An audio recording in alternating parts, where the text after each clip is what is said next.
So, on a serious note about the magic and the mystery that Lynn bought me this sewing machine, about 2 months ago, 6 weeks, 8 weeks ago,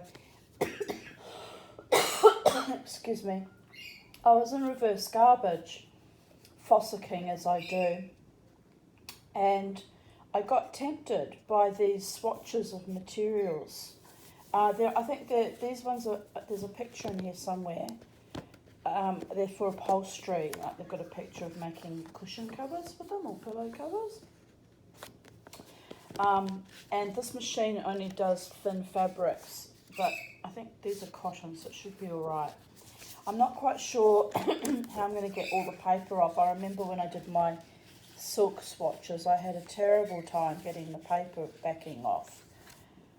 Which reminds me, I've made those little cloths for my wand to protect my wands that I made out of silk, and I need to give them little hems and finish them off. Now that I have a proper sewing machine, I can do that. Wow, progress. So anyway, I digress. So I bought these and I thought I'll cut them up, and they're just little squares, and the idea was that I could somehow hodgepodge them together and make, like, I don't know, tablecloth or an interesting shirt, although these are really quite thick cotton, so they're more suitable for upholstery. But anyway, that was the idea. Some of the colours I'm not fond of, those kind of icky greens. But look how lovely they are. They make great pillows. It's a pity there isn't enough fabric to make those actual pillows. But if I sew them together and make interesting patterns, I could probably fake it till I made it, given that I'm a beginner at sewing. Beige, baby poo yellow. So yeah, I don't know why I bought that one, because I don't actually like a lot of the colours. I probably found one that had a nice colour and thought, I want that. Because when I go shopping, my inner child takes over and says, I want that one. And then I get home and go, what the fudge cake did I just buy? What a load of bollocks that was. So I have to be careful when I do spontaneous, impulsive shopping, even in reverse garbage, because they have lots of lovely things and great for artists. But see, I probably liked that one because I like pinks and reds. But I can get carried away and come home with something where like 90% of this is probably useless because the colorations I won't use or I don't like. But there's that one, and there's that one, and there's that one. That looks a bit like an Anderson tartan. And then we're going to the weird, freaking funky greens again. But other people like green, just I have an aversion to certain types of green. I only like very vibrant greens that are like emeralds or bright colours. Things that just remind me of, gemstones and spark joy in my soul. Jared always jokes that I'm very opulent, and I am. I come from my family of origin, like, not so much my mother, but her grandfather was a millionaire, and he became a millionaire because he made horse and carriages. Apparently they were quite famous in Germany, although the surname was Meyer, so I don't know. I've never been able to research the horse and carriage brand that he had, but he had his own business and he made, millions of marks. And then he raised my grandfather, Erich Meyer, to be a gentleman and well-educated, and didn't teach him a solitary thing about how to be a tradesman or a businessman. So, without that kind of basic technical knowledge, all the money was in the Reichsbank when the Reichsbank crashed in 1929, I think it was. I'm not sure when the Reichsbank crashed in Germany. I think it was earlier, 27, 28.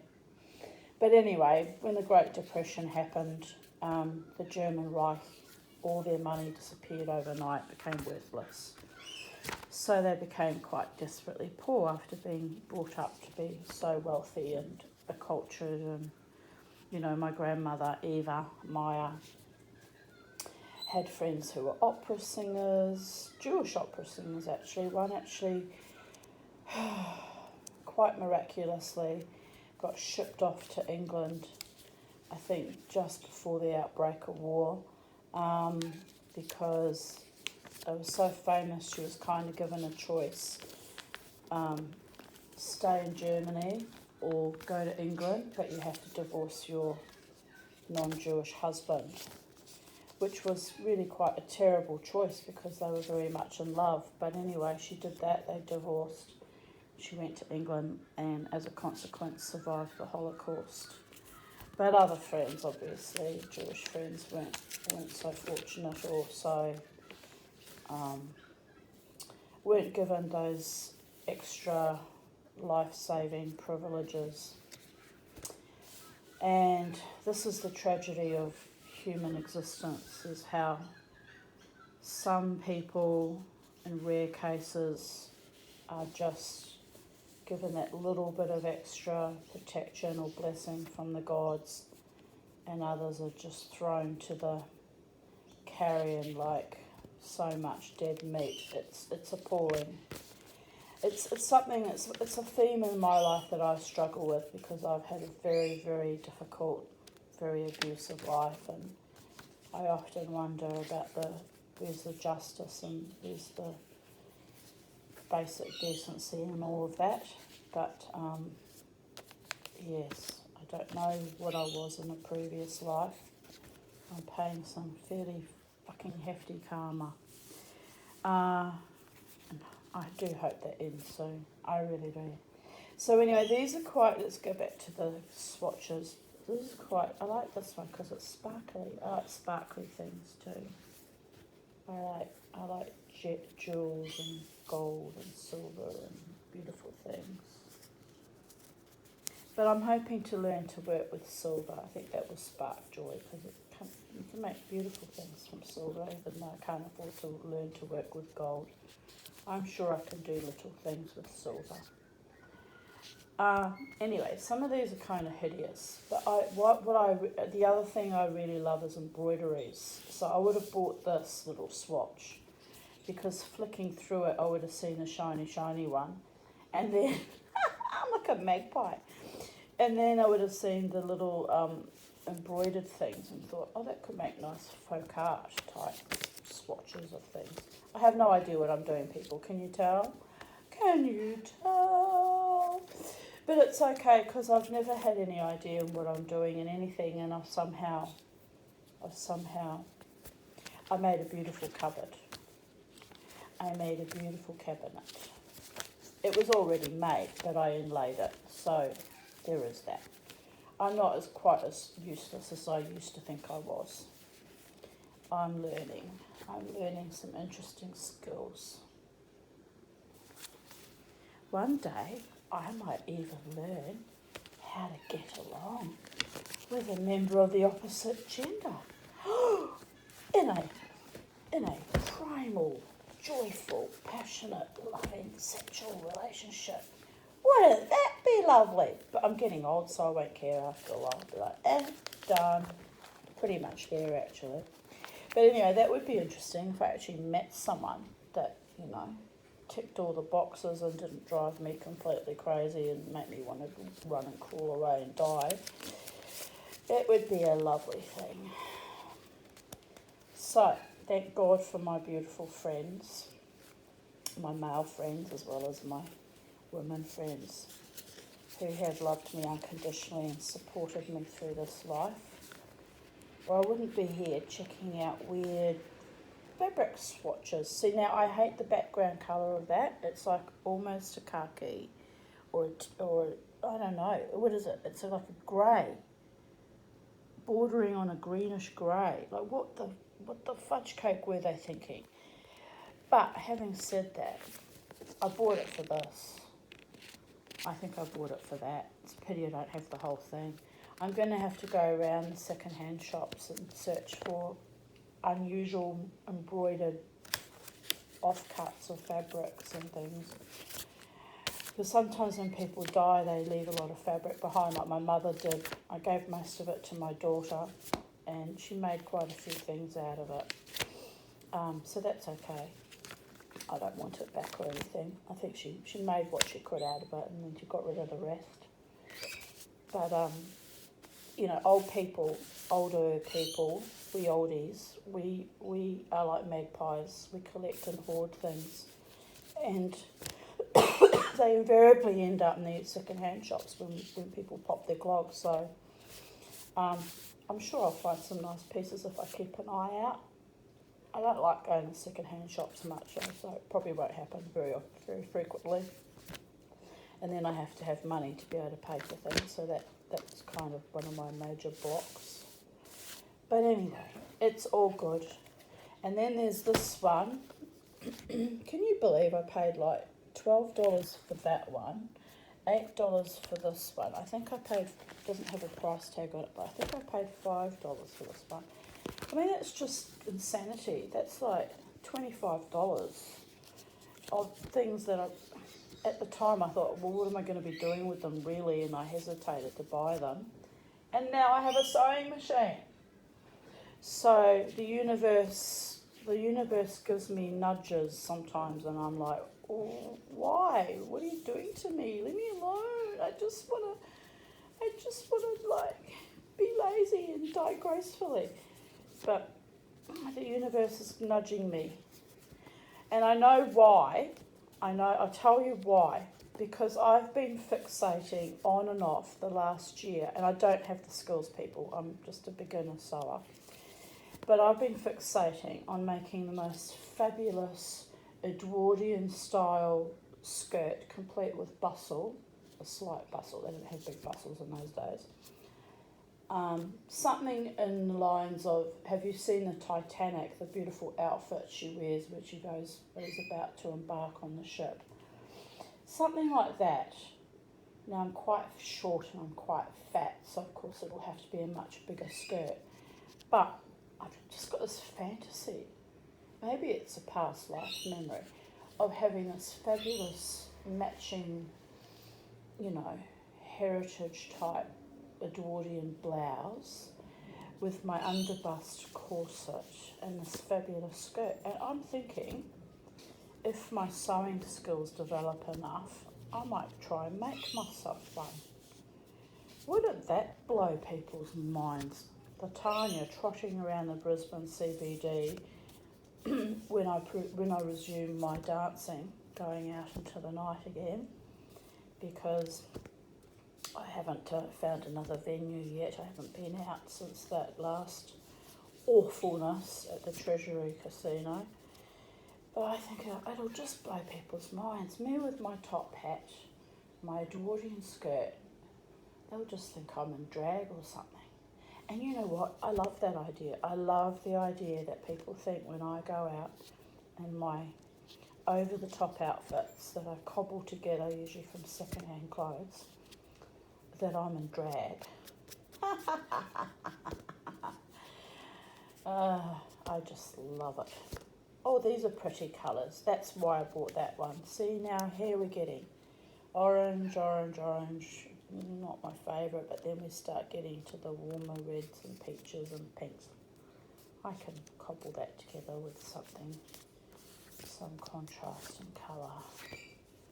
And that should look quite nice. Anyway, and I wanted to show you this also. This is why I started the video.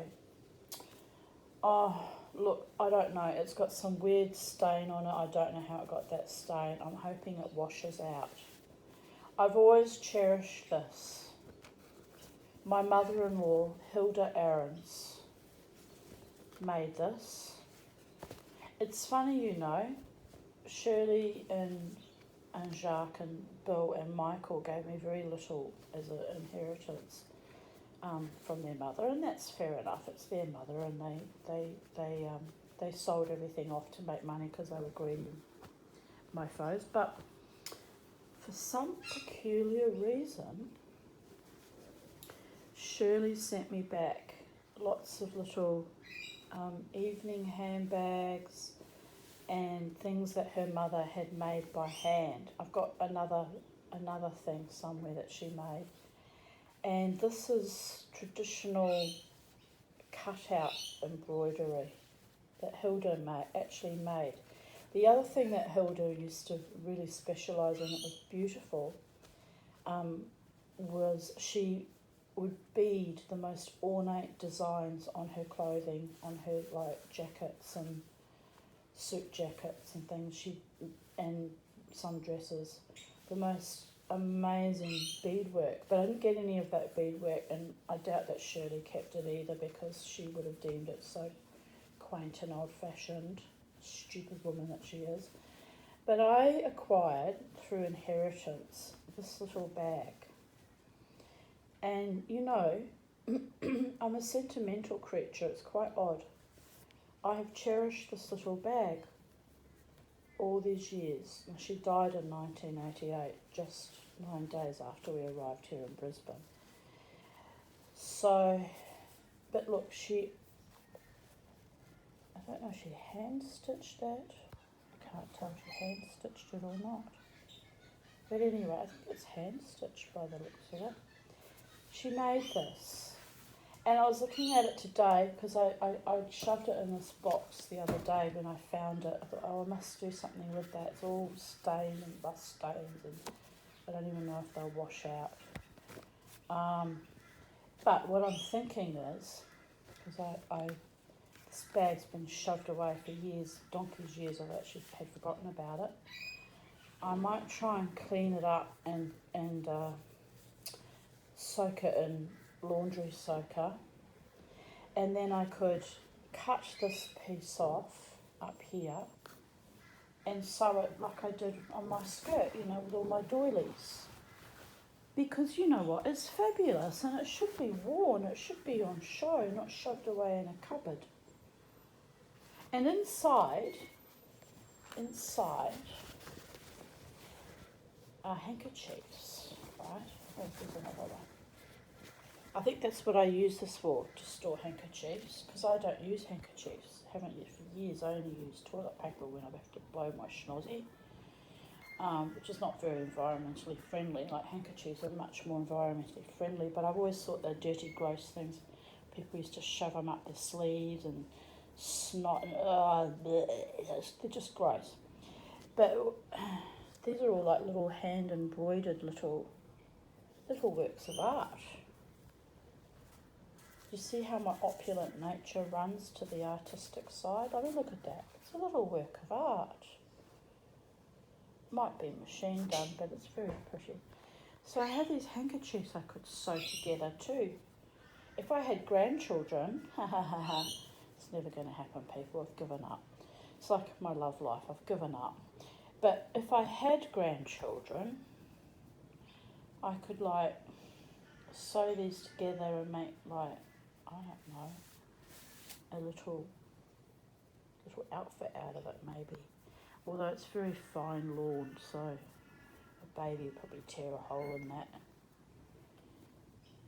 This one says, someone's painted on it, it says, Mum.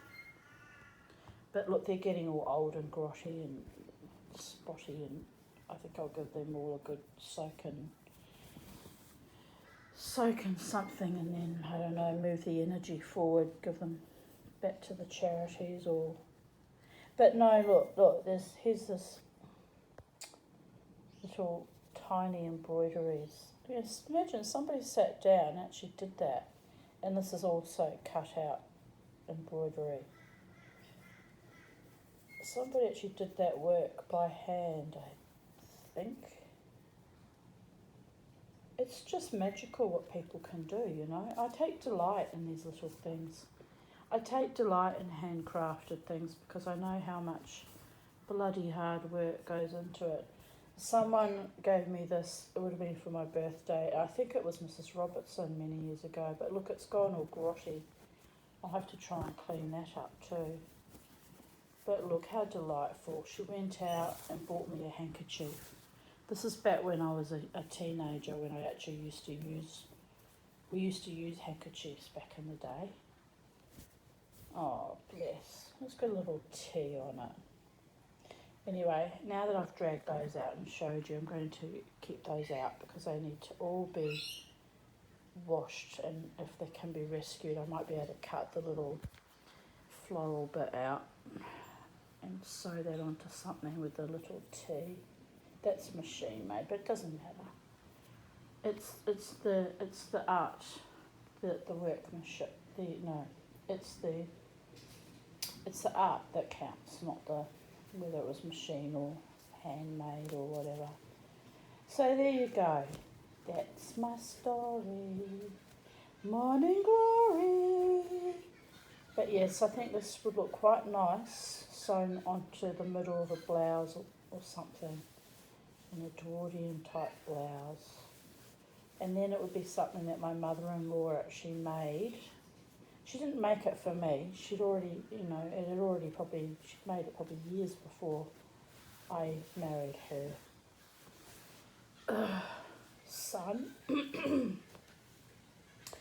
So, but yes, I inherited it. So I'm going to, Hilda's in my ear going, make something nice out of it, Tanya.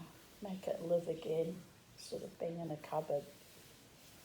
Like, honour all my works, It's such a tragedy when people make the most beautiful art and the most beautiful craftsmanship things, and their kids, they die and their kids just chuck it in the old people's home. Well, they do that too, but they just chuck it in the op shop and it's just thrown away, and no one kind of really knows the history or the sentimentality or the story behind it. And it's just all, our lives are just dust and carrion and rubbish really at the end of the day. So I'm liking this idea of resurrecting things one more time and giving them a life, like I did with the skirt. Hang on, can you see it? Can you see my skirt? Hang on, that's more fingers and thumbs. This I had lying around for many, many years. It's a little petty point, my fingers in the way, sorry. It's a little petty point tapestry of Little Red Riding Hood. Can you see her? And there's the wolf. Anyway. That was my bit of whimsy, sewing it on my petticoats. And this can go in another petticoat or on a blouse or something. I'll figure it out. Okay, good morning people. That's 2 big videos today. Ooh.